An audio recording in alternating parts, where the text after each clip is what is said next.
Welcome back, everyone! So as promised, I brought you guys the Lynae's detailed kit breakdown today, and I was in a bit of rush last time to post Mornye's kit info, so I forgot about her resonance chain too. But don't worry, I am going to cover that before I end this video, so make sure to hit that subscribe button and join us on Discord.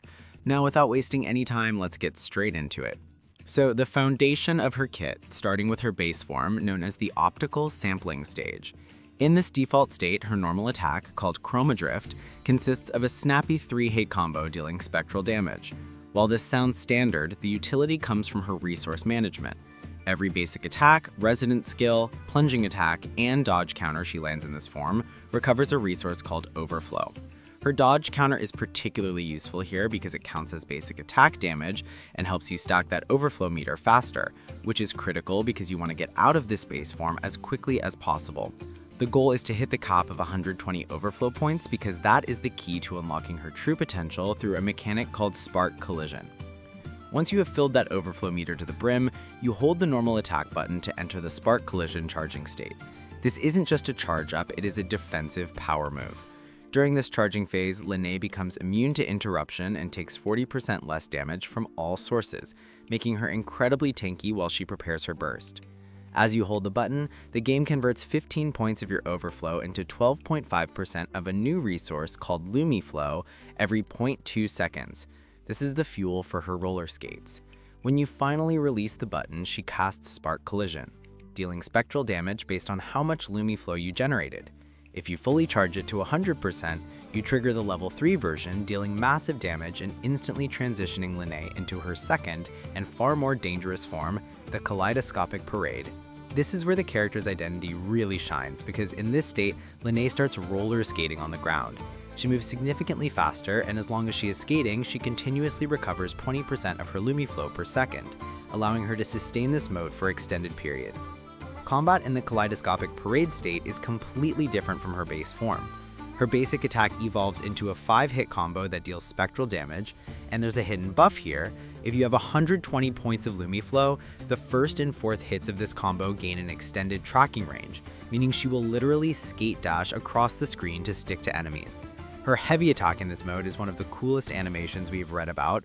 By holding normal attack while skating, she consumes stamina to continuously attack the target while moving.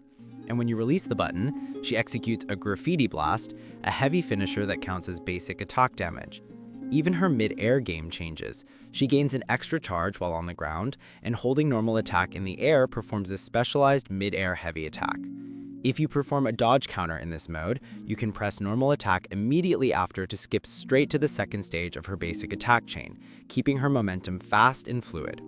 However, all of these skating attacks are just the setup for her main damage source, the Polychrome Leap mechanic, which utilizes the jump button in a way no other character does.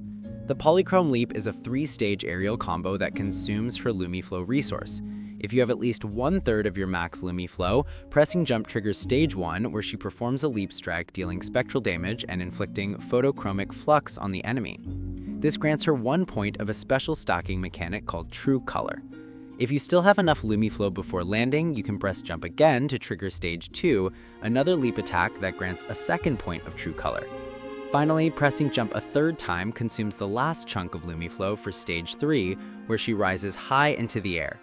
This entire sequence counts as basic attack damage, and successful dodges can be triggered during the animation, so you aren't a sitting duck while jumping. The payoff for completing this combo is huge, because once you have gathered 3 points of True Color, you unlock her ultimate finishers, Iridescent Splash and Visual Impact. These are nuke skills that become available to cast, with Visual Impact dealing a staggering 1216% damage multiplier at level 10. You're essentially playing a rhythm game of skating, jumping to build stacks, and then cashing them out for massive damage. Now we have to talk about the most complex part of her kit, the Spectral Analysis system. This acts as her stance switching mechanic. Lynae can switch between 2 modes, Tune Rupture and Tune Strain. Depending on which mode you're in, the photochromic flux debuff applied by her jumps does different things. If you're in Tune Rupture, the flux inflicts Tune Rupture-Sifting for 25 seconds. If you're in Tune Strain, it inflicts Tune Strain-Sifting. Here's why this matters. Lynae has a passive called Responding to Rupturous Tune Break. If a teammate hits an enemy affected by your Rupture debuff, Lynae triggers a Tune Rupture response, dealing 1880% Toon Rupture damage to that target. This can trigger once every 8 seconds. If you're in the Strain mode, she instead stocks a damage amp. For every stock of Toon Strain, her damage against that target increases, and if she's in the party, the max stacks increase by 1. This gives you the choice between a massive burst proc every 8 seconds or a consistent ramping damage buff for sustained fights.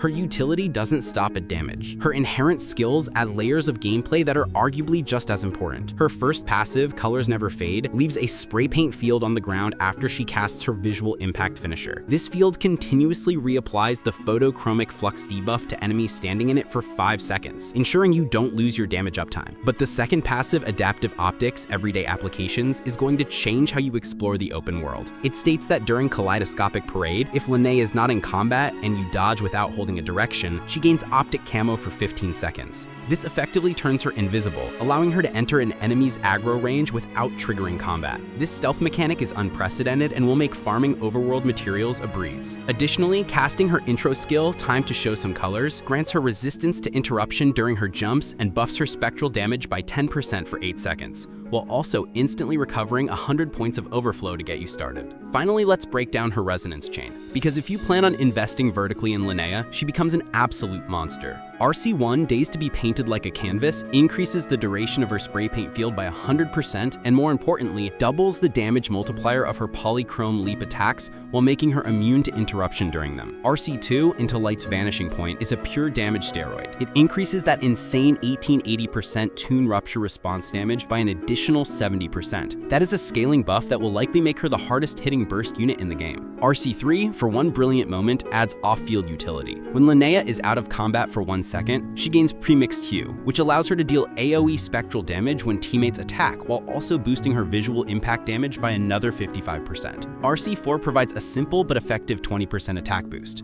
RC5 increases her Resonance Liberation multiplier by 90%. But RC6, Painted in My True Color, is the game changer.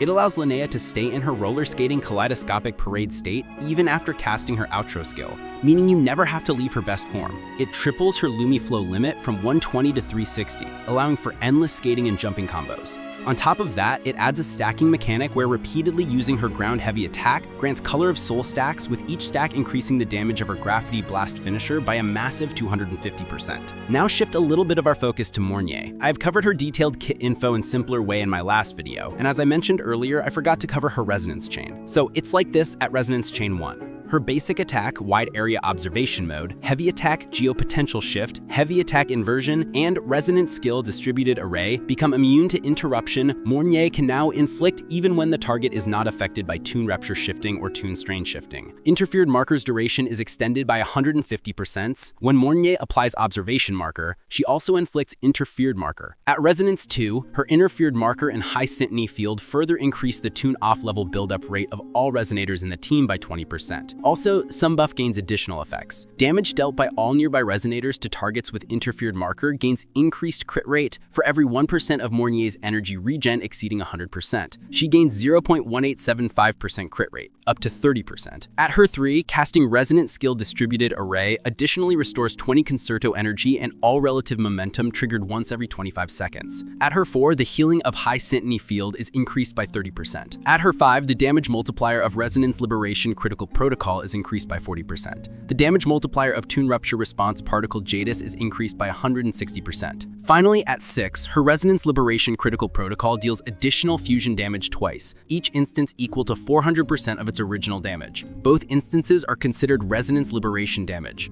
If Mornye has not engaged in combat for over 4 seconds, she restores Resonance energy equal to 10% of her max Resonance energy, and the remaining cooldown of Resonance Liberation Critical Protocol is reduced by 2 seconds. Oh boy, that is a lot of info. To conclude Lyane's kit info, she is enabling your main DPS to hit harder against the targets she has marked, especially if she is in the party, to increase the max stat count of that interference debuff by 1. So expect her to be a top-tier slot for Spectro teams or any team needing a burst of off-field damage and damage amplification. And from looks of how this turns out, she is going to fit perfectly with Jinshi, but we still need to wait for more info to conclude this statement. Looks like this video took a lot of time for me to complete, so if you come this far or find this video helpful, make sure to hit that subscribe button, hype up the video if you're on mobile, don't forget to join us on Discord too, and let me know who you guys are gonna pull for our next patch. Stay hard, keep pumping, and I'll see you all in the next one. Goodbye. Yay!